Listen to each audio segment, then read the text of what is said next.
This morning we begin the next chapter of our business startup series. Last month we worked through the first 3 chapters of the SCORE startup roadmap. This presentation today, we will be focusing on startup financing and how to put together a business plan. Our presenters today are Tom Bradley and Al Vierthaler. They're both retired professionals and certified SCORE mentors, and they're going to share some of their expertise on these topics with us today. So let me go ahead and turn it over to Al to get us started. Good morning, all. This is my first time doing a situation like this, so bear with me. A little bit about my background. I spent 40 years in small business, family owned, and basically the size of the businesses were from 3 million to over 50 million, employment levels from 25 to 250. Titles all the way from controller to senior vice president of finance. Typical of small business, multiple things. But the one thing that was in common was the finance portion of it. My portion of this, I will be following Tom Bradley, who you'll meet in a second. He will be talking about the business plan, and I will be talking about funding. At this point, I'm just going to turn it over to Tom and let him take off with it. Thank you. Thanks, Al. Good morning to you all, and welcome to chapters 4 and 5 of the Startup Roadmap. As Phil said, my name is Tom Bradley. I have been a SCORE mentor for approximately 8 years. I am from the Madison area. That's where I reside now. My educational background is that I have an undergraduate degree in accounting from the University of Wisconsin at Whitewater and an MBA from the University of Wisconsin-Madison campus.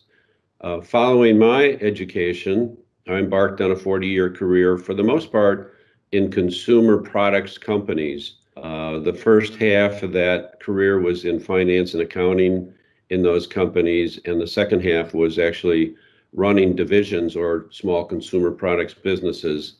The range of size of companies that I ran was anywhere from $30 million in annual sales to $500 million in annual sales. So you're getting a small business, somebody with a small business background like Phil today, and myself that has a experience in a little bit larger businesses. During my career, I've been exposed to a lot of different business situations in a lot of different economic environments. And being a SCORE mentor allows me to share my experiences with you as hopefully clients of SCORE and help you either start your business or grow your existing business. So with that, I'm going to start the slide presentation. If you just bear with me a moment.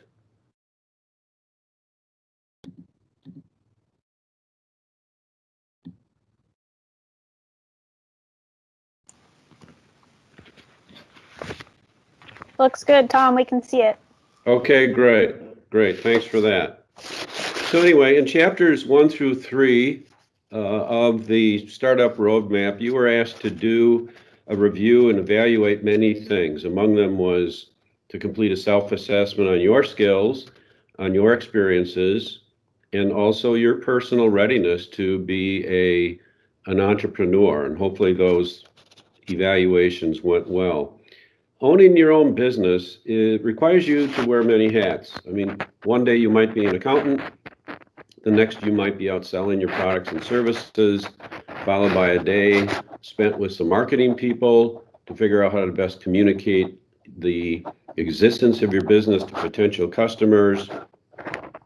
And then, of course, you're going to end up having to put on a human resources hat at some time to hire employees and or to train them.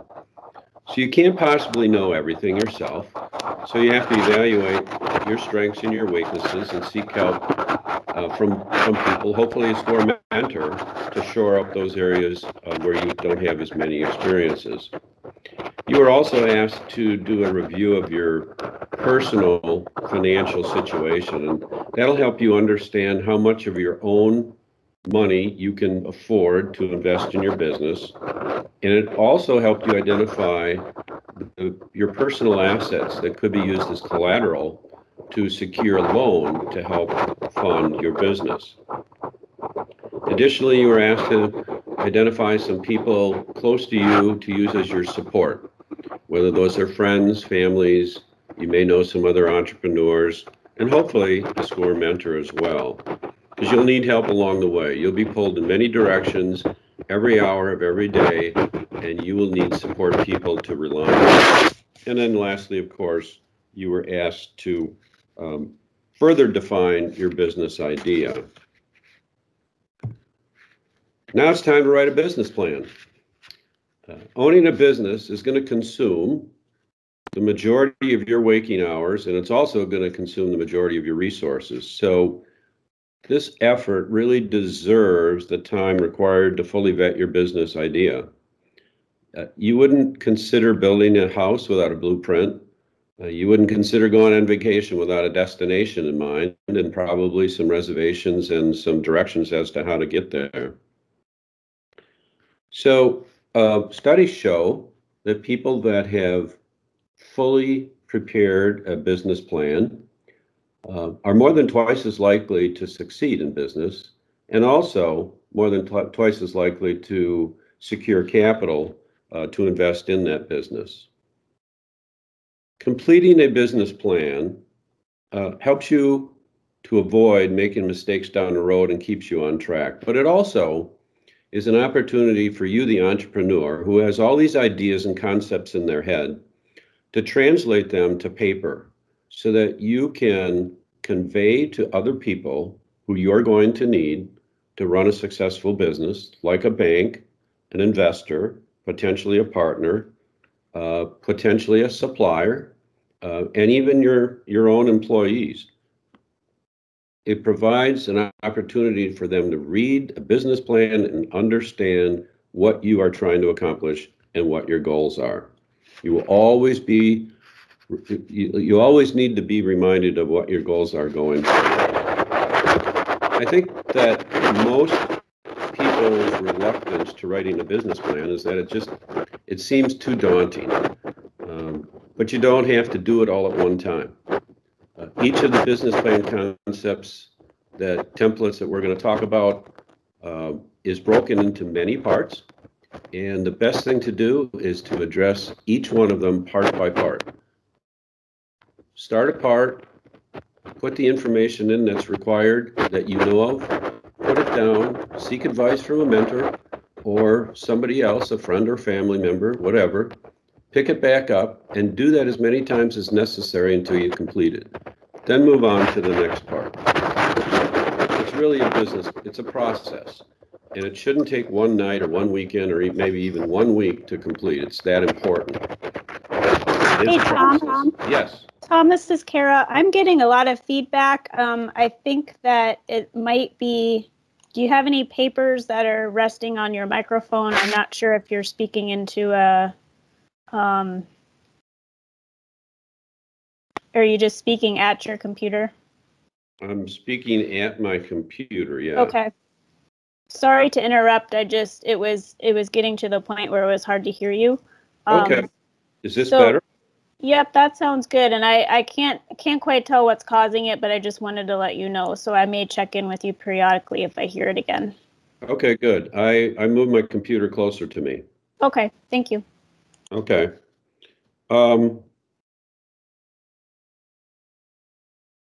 So where I left off was the writing of this business plan is really a process, and it should be treated that way. And to not let it overwhelm you, just pick it up piece by piece and complete it that way.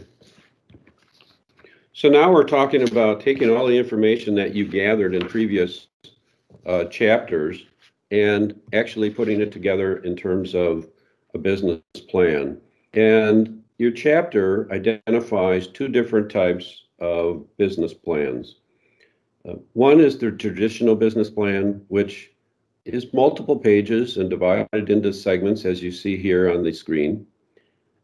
And the other one is the business model canvas, also divided into many segments. The difference is that the canvas is a visual chart format versus the traditional business plan is broken into sections and reads more like a book.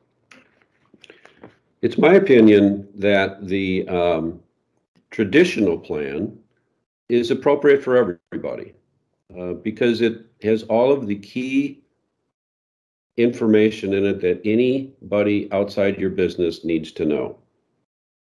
And I think it's most appropriate for somebody that's starting a business for the first time. In my opinion, it's easier to follow.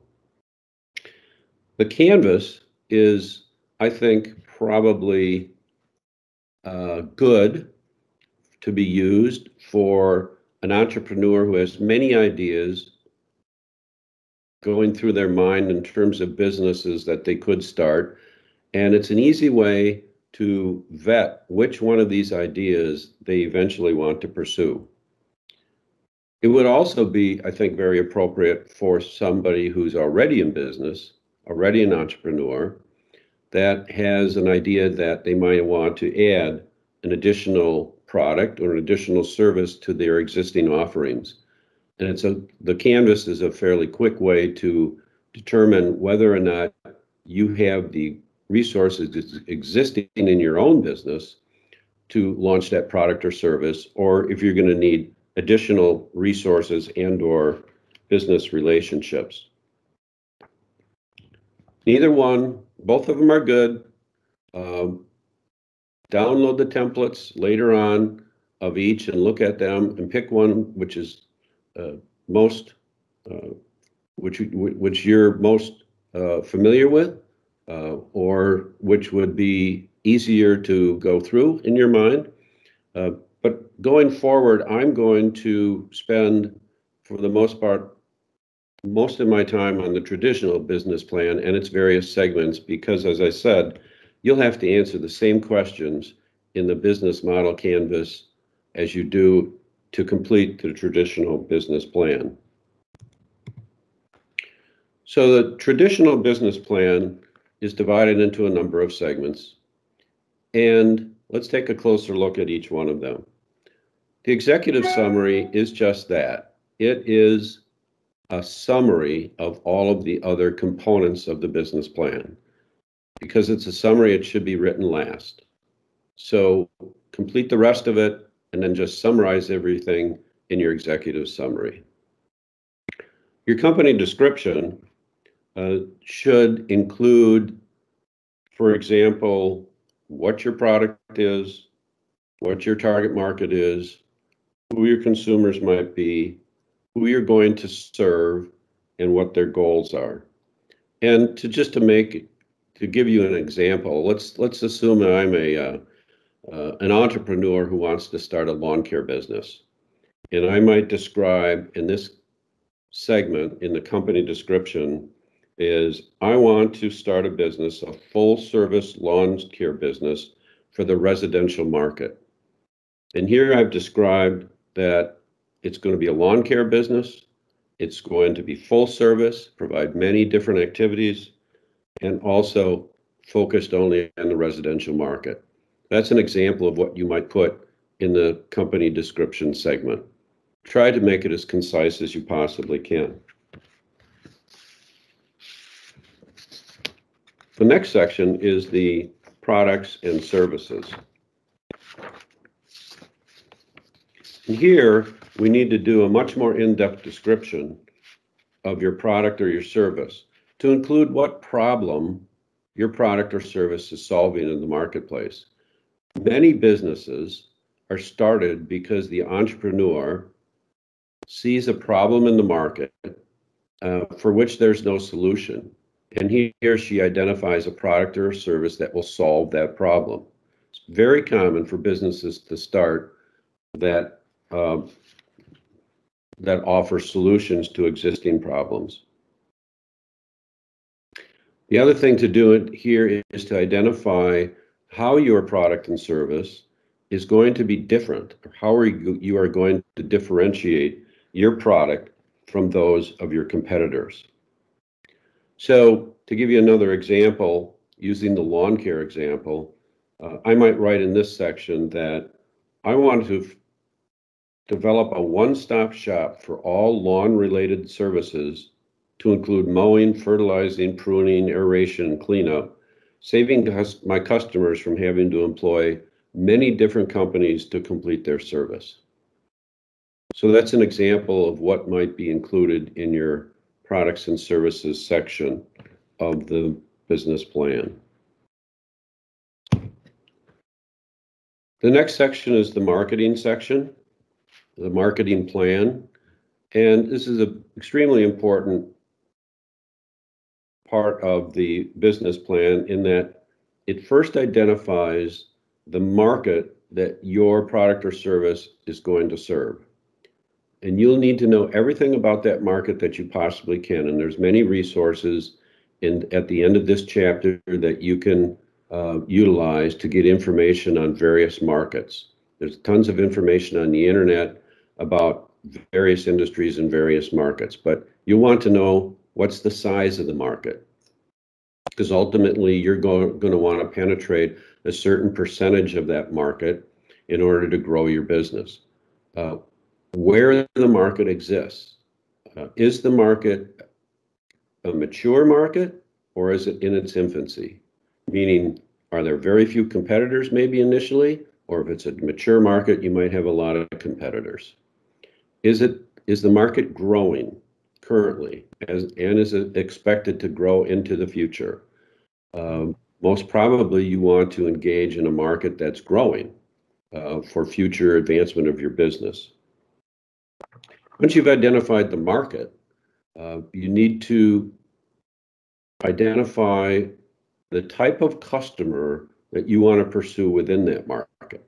You can't pursue an entire market typically. Markets are so large. So you want to identify the customer within the market that you want to pursue. And that might be based upon age, the geography where the customer resides. It might be based upon their economic status, the amount of household income. It might be based upon the number of people in that household. It might be based on the age of the people in that household. So you want to develop as many characteristics about these potential customers as possible, because it will direct you in other decision making. For instance, based upon your knowledge of the customer, you will have to choose a method of marketing to this customer, letting them know that you exist. And if, for instance, if it's a younger customer, social media may be something that would be the most effective. If it's an older customer, social media might not be as effective. Traditional radio, TV advertising, local newspaper advertising, things of that nature might be most effective. So you can only make those decisions once you learn more about your potential customer. And of course, you're going to have to understand who your competition is, how many competitors you have, and learn about their business. How do they differentiate their product in the marketplace? Do they differentiate their product based upon price? Do they differentiate based upon quality? Or they might differentiate based upon the speed to completion, if it's a service or delivery of a product. Or they might differentiate using a combination or try to do all three. Just understand who your competition is and how they are setting themselves apart from others in the market, because you will have to do the same. You will have to come up with some way to differentiate your product or service from them. So going back to my example of somebody that wants to start a lawn care business, and in the marketing plan, I might say that my target market is homeowners with incomes of $75,000 and up, having at least 1/2 acres of lawn. So that identifies the market, identifies the potential consumer, and you, of course, want more information than that. But that information allows you to understand your customer better and how you're going to approach and communicate to your customer. Next is the operational plan. In the operational plan, one thing you might include here simply is where your business is going to reside. But even more importantly is identifying all of those relationships that you will have to develop that are important to the success of your business. The relationships with your bank, for instance, identify who you're going to be banking with, potentially anyway, in this section. Talk about the suppliers that might be critical to you in terms of supplying you the inputs for your products or services. Who are those suppliers? Identify them so that you can start to create a relationship with them and probably share their business. If they're that critical, share your business plan with them. In addition, you have to identify people who are going to assist you in various aspects of your business. For instance, like scheduling your business or accepting incoming orders. Is that something that you are going to do? Your wife is going to do? You're going to have to employ an outside service to do those? Or will you actually hire an employee to do those types of functions? And you might also have to form relationships with people called distributors who would ultimately ship and get your product to your end user or your customer. All these things need to be considered. All these various constituents need to be considered in your operational plan. In the management and organizational section, of course, you should spend some time just explaining what your skill sets are and what your experiences have been. And you might also go into a description of what future employees' skill sets need to be, and to include even maybe a simple job description. You'll also have to understand how you're going to document your business processes. For instance, what kind of a system, manual or otherwise, are you going to use to accept orders, to answer the phone, to create invoices?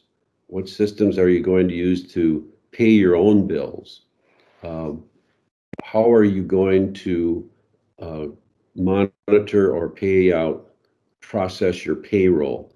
All of these are processes that every business has that you'll have to understand how you're going to do them. Many might do them manually to begin with, but as they grow, have to acquire some software or some outside service to help them do these particular things. Then we move on to the startup expense section.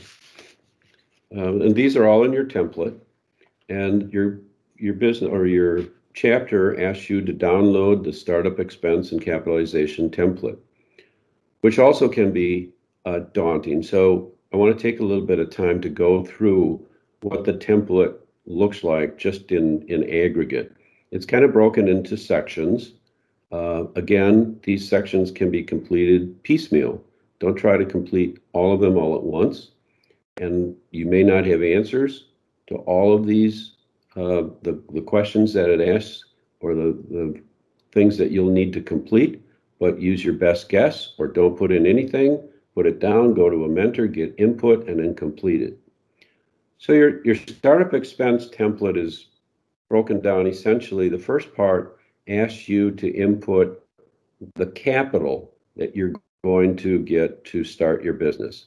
It first asks you how much capital, how much money are you going to put into this business.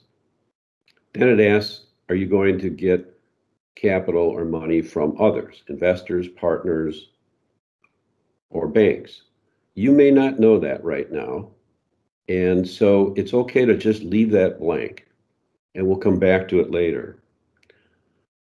Then the next three areas address those types of expenditures you'll have to make to just start your business, to open your doors for the first time. And the first area is equipment. What equipment do you need to purchase or to rent to start your business? And it asks you to list all those pieces of equipment, whether that's equipment that's actually going to be used to conduct the service or manufacture the product, or it could be a computer or two to just manage the processes within the business. Identify those pieces of equipment that are required and put your best guess as to what it's going to cost. And if you don't know, put it down, do some research, and then come back with a better number. So fill out the next section after equipment is facilities. Your business may require some facilities, some square footage outside of your home. You might start it in your garage, but you may eventually have to move into a facility. You may have to have a facility right off the bat. And it just asks you to, what are those facility costs? Are you going to have to rent a facility, build a facility, buy a facility? And what are the costs required for your facilities? Or you may have to rent some storage to store some product if you can't get it all into your garage. So those are the types of things that are under the facilities segment of this template. And then it goes into operating or startup expenses. And those are expenses that need to be paid before you even get into business. Things like insurance, licenses, state fees of any kind. You may have to put money down for rent if you're going to rent some square footage. You probably will have to buy office supplies. You'll have to buy other things like forms or maybe even uniforms that you want to utilize for you and your employees. All those expenses that you need to incur before you even start selling or offering your services go into this section. So you've got your equipment section, you've got your facility section, you've got your operating or startup expense section. You add those three, once you've completed them, add them together, and that's a total cost. Subtract from that the amount of money you're going to put into the business, and that leaves you with the amount of money you're going to have to get from other sources, whether it be a bank or an investor or a partner. So that in a nutshell is the startup expense worksheet. And like the plan, don't try to do it all at once, do it piece by piece. Let's move on to the financial plan, another worksheet or template that you are asked to download. And when you download it, you'll find there's a bunch of tabs at the bottom, and there's like 12 worksheets or more within this financial planning template. And you don't have to complete all of them. The most important one for you to complete initially would be your 12-month financial plan or profit and loss statement. The top portion of that is the year revenue, and it will ask you how many units or services you're going to sell by month, and it'll have a price for each. And you may not know the exact price at that time or at this time, but put the price what your competition is selling. You can always go back and change it later, which you probably will. And then it extends out the units times the price to get the revenue, and then each month that revenue is added up for your total revenue for the month. Below that is operating expenses. And your operating expenses are all those costs that you're going to incur every month to run your business. You're going to incur rent, you're going to incur utilities, you're going to incur office supplies, payroll expenses, licensing fees, things of that nature. And many of these are identified right within the template, fairly easy for you to fill out. Again, put an estimate in if you don't know the exact amount, and just go with that for the time being. So once you've got your revenue by month and your expenses by month, you take the revenue, subtract the operating expenses, and the template does that, and it'll come down to the amount of money you made or lost during the month. And it will extend out for 12 months. You'll be asked to put numbers in for 12 months. And obviously, as time goes by, your company will grow, your revenue will grow, hopefully faster than your expenses. And at some point in time, you will make money and surpass the break-even point. So that is a little bit about the financial plan. And then lastly are your appendices. And that's for you to put support for any numbers that you've used within the rest of the business plan. So that's the traditional business plan. The The next is the business canvas model. And I'm not going to go through each section again because they're essentially the same as the traditional business plan model. But I will tell you that sections 1, 2, and 3 of the canvas, key partners, key activities, and key resources, are really equate to the operational and management segments of the traditional business plan. So whatever answers you have for the operational and management sections of the traditional plan will flow right over to this business canvas model. As we go forward in the canvas model, sections 4, 5, 6, and actually 7 really are in aggregate equal to your marketing plan. So you will have to answer the same questions here in these sections as you would for the marketing plan in the traditional business plan template. And then the last sections, the cost structure and revenue streams, are really identical to your startup expense template and your financial plan template, understanding what your revenue is going to be and your expenses are going to be. So I'll leave it to you to decide which business plan is best for you to use.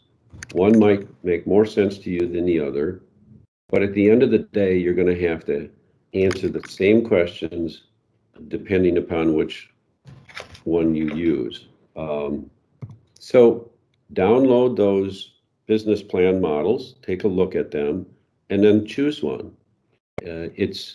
There's no right or wrong answer to that. You could start with one and then flow to the other one. Just remember that if you're going to be asking for capital from a third party, you will definitely need a traditional business plan to present to them.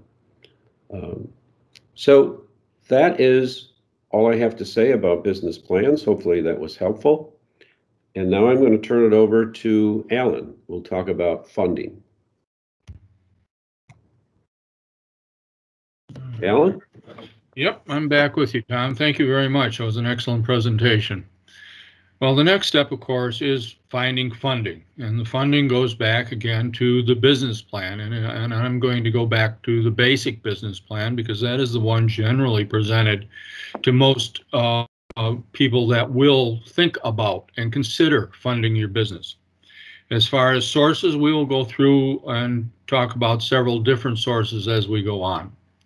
But the primary thing is that once your business plan is complete, and you read it and you go through the financial section, that you have confidence in what you put down, that it is accurate and realistic, and that the goals you have established for that business plan, especially the financial goals, are realistic, and that a person that is funding your endeavor, your project, that you can prove to them that you can reach those goals.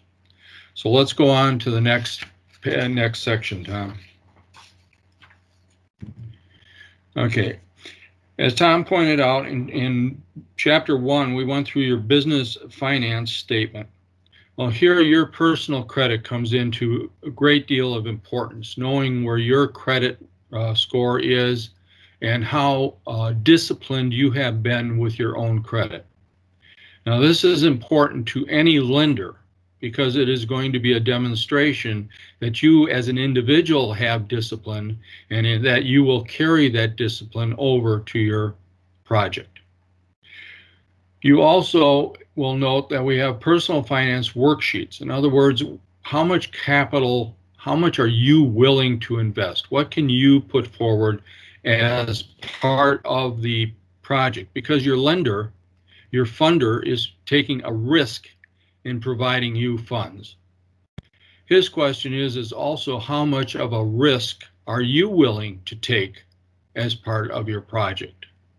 So this is where we get into looking at, again, going back to the financials of the business plan, how much of the funds are you supporting in and how much do you need as you have determined by going through your business plan.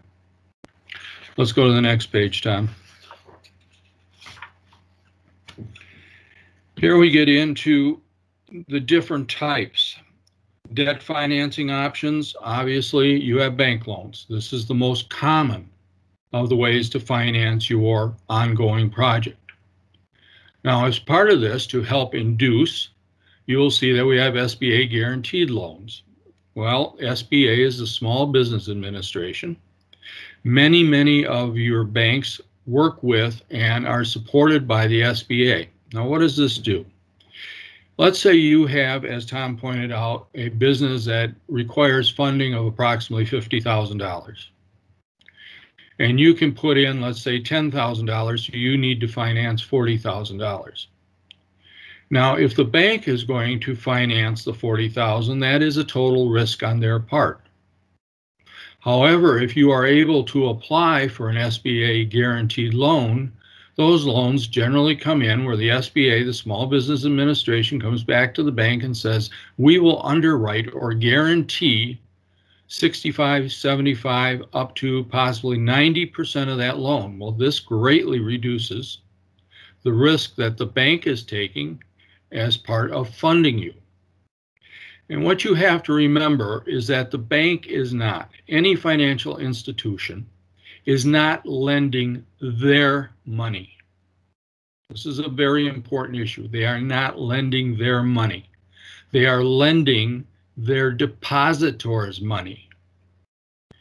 And under federal regulation and state regulation, they have to follow specific guidelines to protect those depositors. So again, you need to look into this. You need to review as you go along. Credit cards are available. You have several credit cards that will offer sizable credit limits. But the trick here is that in most cases, their interest rates on the funds borrowed are significantly above the market. So you want to be careful there. Borrowing against your assets, yes, a good possibility, provided you have a substantial asset base. In most cases, young families, young entrepreneurs do not have the asset base available to them to finance an ongoing business. So you need to really look at that as to what you think you can do and can't do. Borrowing from friends and family, this can be very good, very helpful, very low interest. If you borrow money from friends and family, under federal law, you are obligated to pay them interest, unless they are an investor and become equity in your company, or, if I may put it, part owners in your endeavor. If they are not part owners and you are only borrowing the money, they are going to need to be paid interest on their loans. They would be the same as borrowing from a bank. Also, be aware of when you borrow from friends and family, you have an overlaying obligation to them. Most people do not just give money away. At least I can't afford to. So be careful of what you're doing and know what you're doing. And again, portion of the business plan, have confidence in what you put down and make sure it's realistic. So, Tom, let's go on to the next slide, please.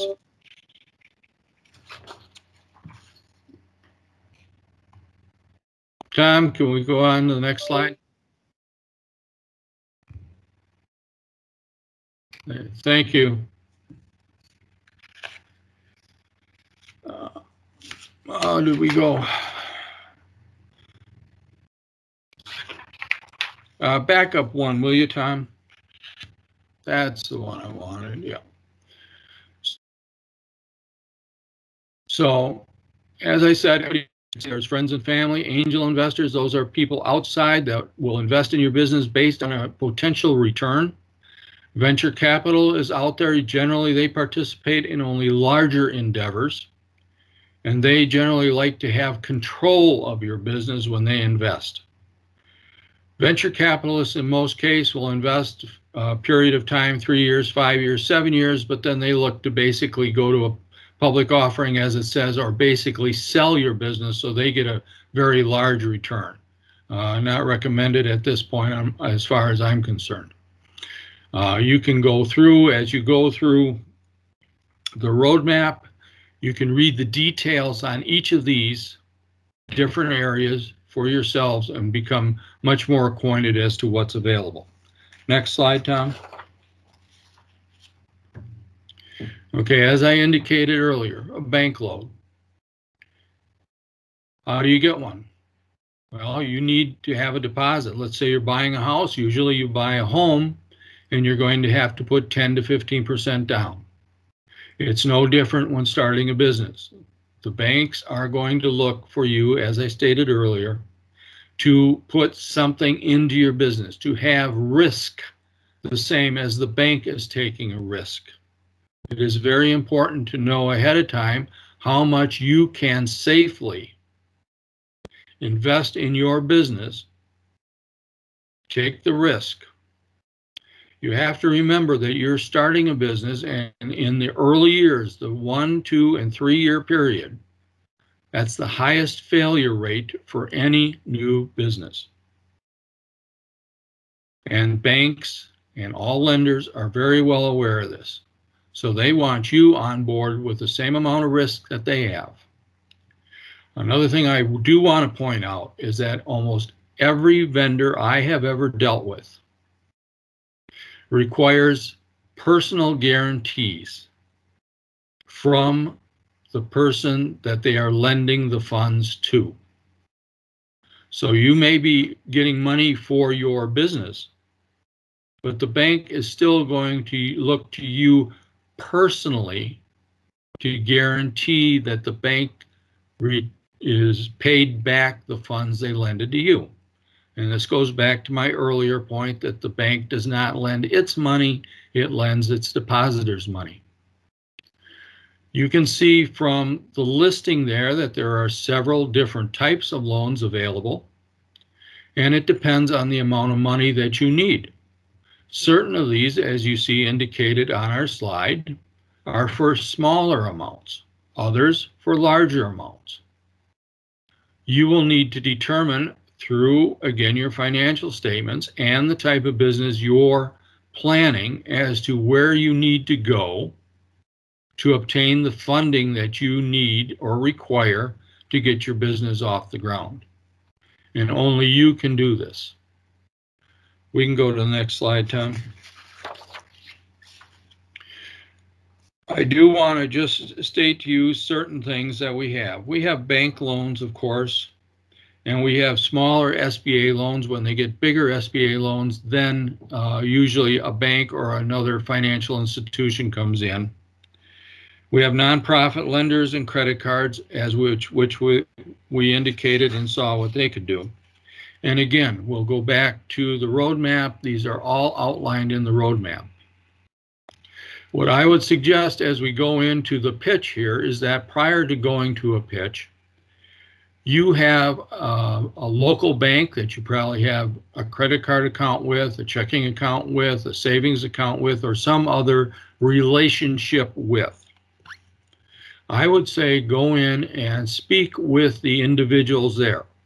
A personal banker, a loan agent, a commercial banker, about your idea, about your plan. Don't present your plan yet. Just go in and have a meeting with them and ask them what they need. What are the requirements? What do they look for? How have people been successful in acquiring loans? Why have people failed in not acquiring loans?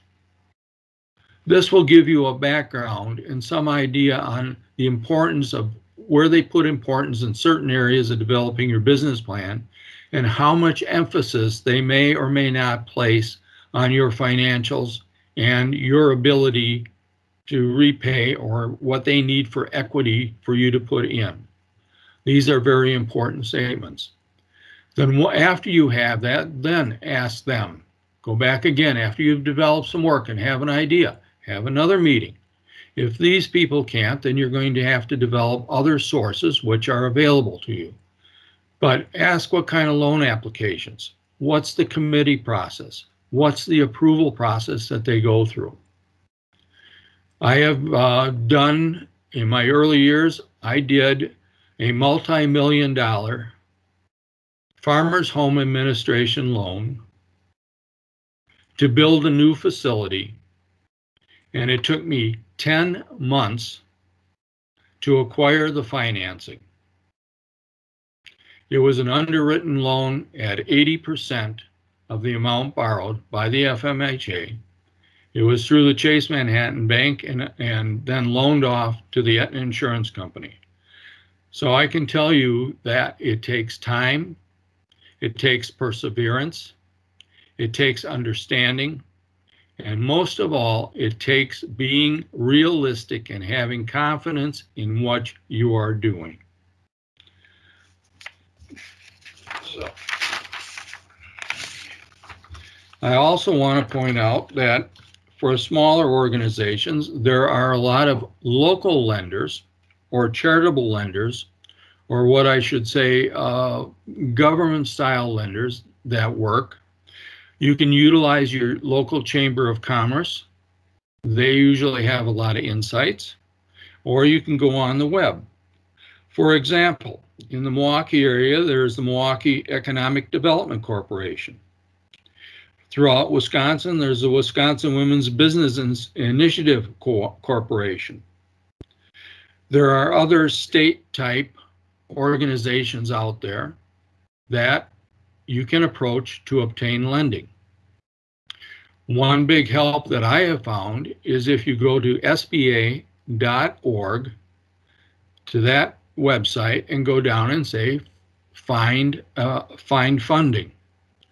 It's a match for you, and it'll help provide you with the name of banks that use the SBA and that are available that you may want to approach. So things like that. Next slide, Tom, please. Oh no, excuse me, back up. I'm sorry, I got ahead of myself. Thank you.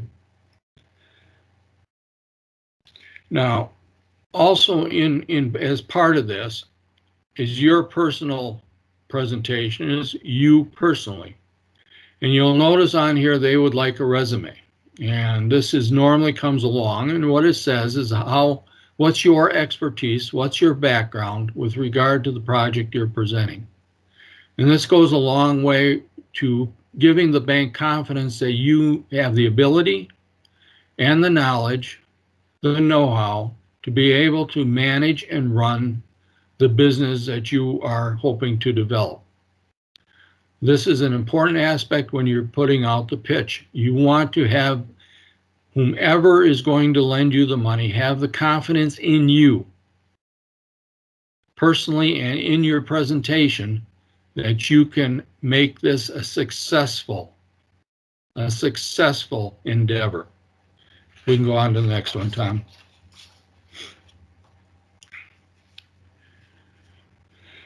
Now, when we go through, you can present very good things, but one of the things I'm going to tell you is that most of the lenders that I have dealt with over the years are the same as any business person. They are pushed for time. So what I want you to do in your presentation, in your business plan, is keep your plan concise. Don't belabor long paragraphs. Keep it to the point, bullet point, whatever. Your financials are the same. You will need in most cases to present 3 years. Now, as your years go out, your crystal ball is less than it is in the first year. They understand that.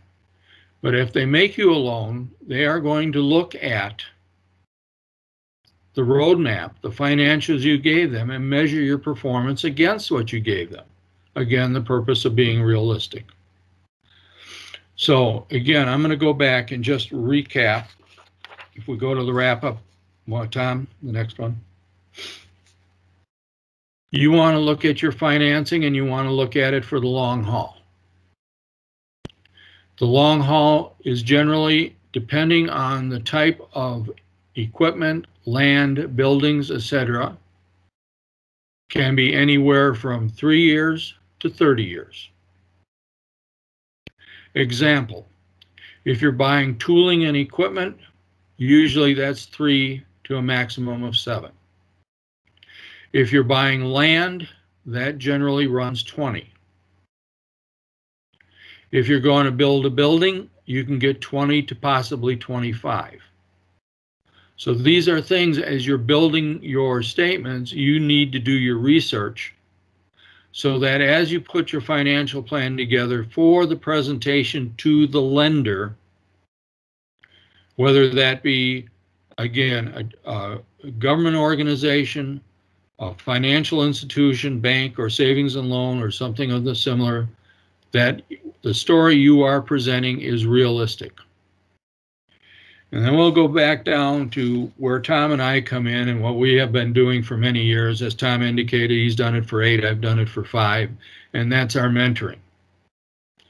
And what a mentor can bring to you is to review your plan thoroughly with you, to have you make the presentation to them, to help guide you through the entire process from chapter 1 through chapter 12, through the end of the roadmap, to kind of lead you in the direction, ask you the hard questions, get you going in a direction that you need to go. Remember, this is your project, this is your dream, these are your goals. And as such, that's where SCORE and the mentors of SCORE, who we all volunteer our time, can be of assistance to you. Thank you. I'm going to turn it over to Phil.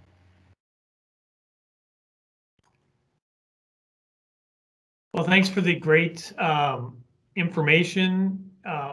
You know, I think for a lot of people who are looking at starting a business, they have the idea, but kind of the financing, the business plan part of it can be an intimidating process. So thank you for getting us,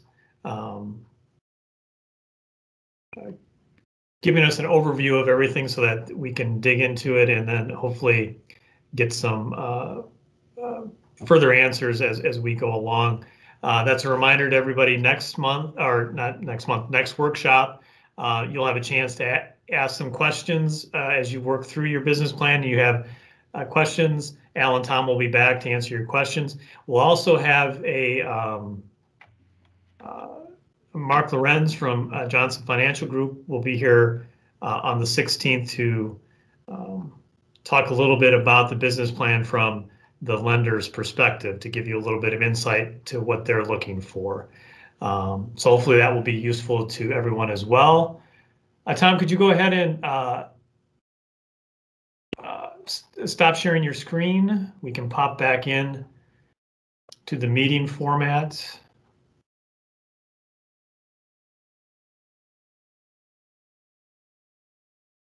So thanks, Tom and Al, again for sharing your expertise on this.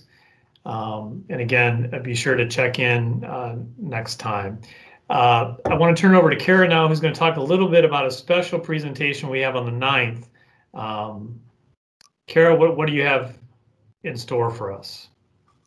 Yeah, so next week we're kind of adding a session to our normal schedule here next Tuesday morning, March 9th, starting a little bit later, starting at 9 o'clock. You can join back into a Teams meeting, and Naomi, Shem, and I will be presenting about resources you can find at your libraries. Hey, Naomi, there she is. Resources you can find at your libraries. You may need a library card to access some of these, but some of them you don't. We're just going to give you a sense of what resources you can use to do the research portion of your business plan. So we're going to take a look at some library databases. We're going to look at some demographic data sets, such as through the U.S. Census, wage data you can get through groups in Wisconsin to help you figure out maybe what you need to pay an employee. That kind of stuff. So that'll be next week, March 9th, Tuesday morning, starting at 9 o'clock. You need to register the same way you've registered for these other workshops in this series, and you'll get a meeting link just like you got for today's meeting.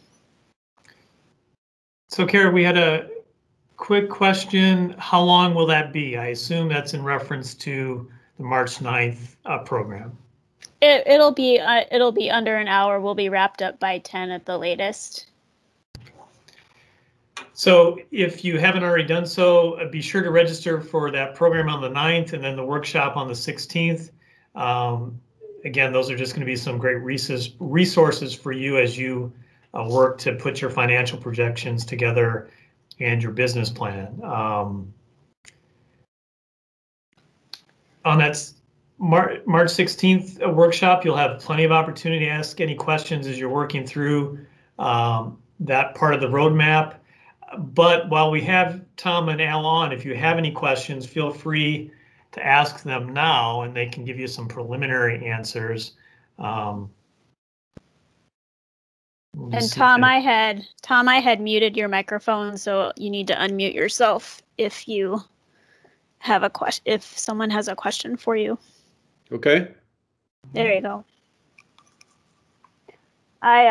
If we don't see questions come into the chat right away, I had a couple of questions that might maybe prompt some other questions. One of the things when Al, when you were talking about approaching the banks for some of these pre-meetings before you actually do a pitch, in your experience, have banks or lenders at banks ever kind of pressured you to move faster on a loan process than you wanted to? Because I feel that like when I'm doing something with a bank for personal reasons, for mortgage or remodel or whatever, I feel that pressure from banks to move faster than I can go with my own process. Can you speak to that a little bit? Actually, in my experience, I have not experienced any pressure from a business standpoint. I agree with you. There's a difference when you're dealing with a personal loan or mortgages, because those bankers seem to deal in a different world than a commercial banker. But a commercial banker, because they generally need to go to committee, they want to have command and a good understanding of what your project is and what your understanding, what their understanding of what you're trying to accomplish is. So no, I've never been pressured on that. What I'm talking about is really trying to develop a relationship with the bank, with the banker, so that you get a good reception when you bring your plan in. I have found over the years that if I can meet with a banker first, if I can discuss what I'm trying to do, what I'd like to accomplish first, that it works in favor because they give me some advice as to what they can and cannot do, what they're willing to do, and so on and so forth. And in some, I've met with banks already that just said, you know, this isn't for us, but go see banker so-and-so. So they'll do a referral for you. And you can ask for that. Well, if you can't handle it, can you refer me to a banker, an acquaintance with you? And that helps you get in the door.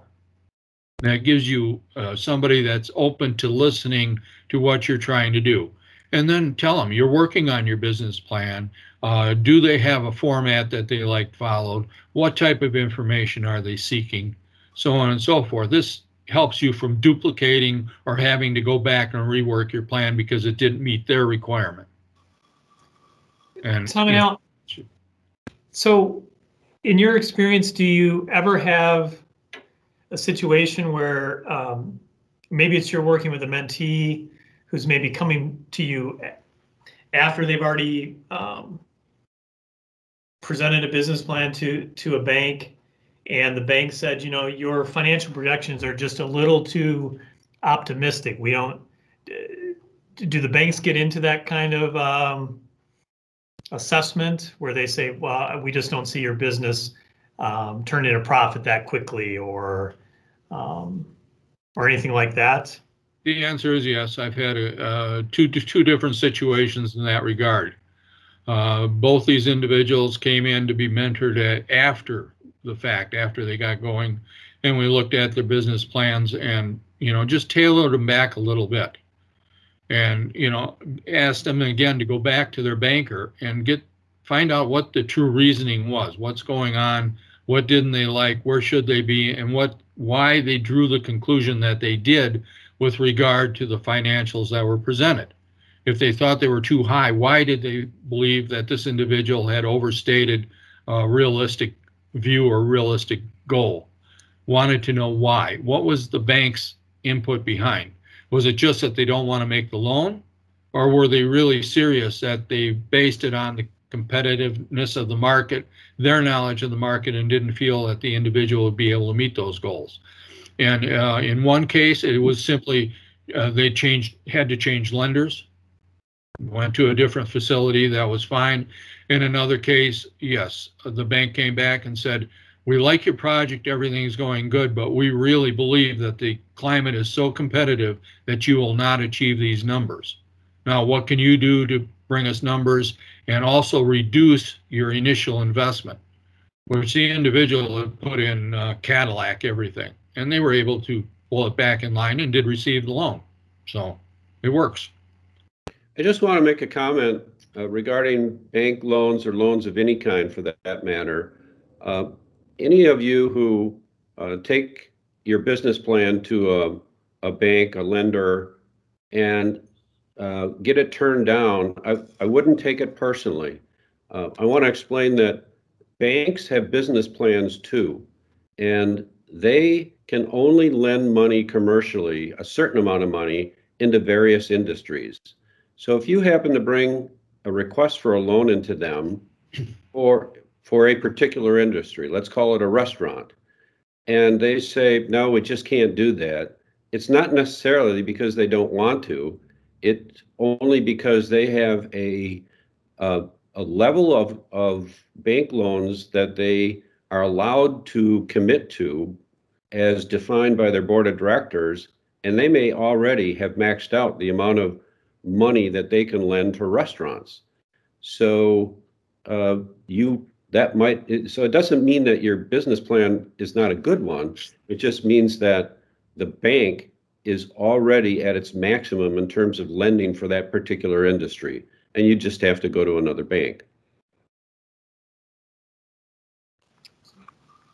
Does that typically, is there a new batch of money typically at the start of a new fiscal year? Is timing getting your business plan pitched to a bank, does that have any relevance or importance? That's probably, I probably can't answer that question with a lot of confidence other than they will decide how big their loan portfolio is going to be. Each bank will do that. And then they will also divvy up that loan portfolio by various businesses. So if the loan portfolio that is relegated to the restaurant industry, for instance, is 20 million, and they lose 2 customers because they went to another bank or because they went out of business, they might now have room to lend to you if you have a restaurant. So it fluctuates up and down for various reasons. And but there are limitations as to the amount of loans that they can give various industries. And a lot of people just don't realize that because the banks want to spread their risk out as well. Well, and I think that's what's going to make the workshop on the 16th so valuable. We'll be able to get some insight from the lender's perspective on how that works, which can help everybody as they tailor their plan to specific lenders. They'll have a better idea of what they need to do to make their pitch stronger. Yeah. The gentleman from Johnson Bank should be able to thoroughly explain that to your audience. Well, Tom and Al, I want to thank you guys for sharing your expertise on this. Hopefully everybody gained a lot of insight so that when they go to the roadmap and work on these 2 chapters, it'll make sense and they'll be able to work through it more quickly. But again, want to hammer home, join us on the 9th next week. You'll learn about the library resources, and then on the 16th, you'll be able to come back, ask some of questions from the homework. Tom and Al will be able to help you.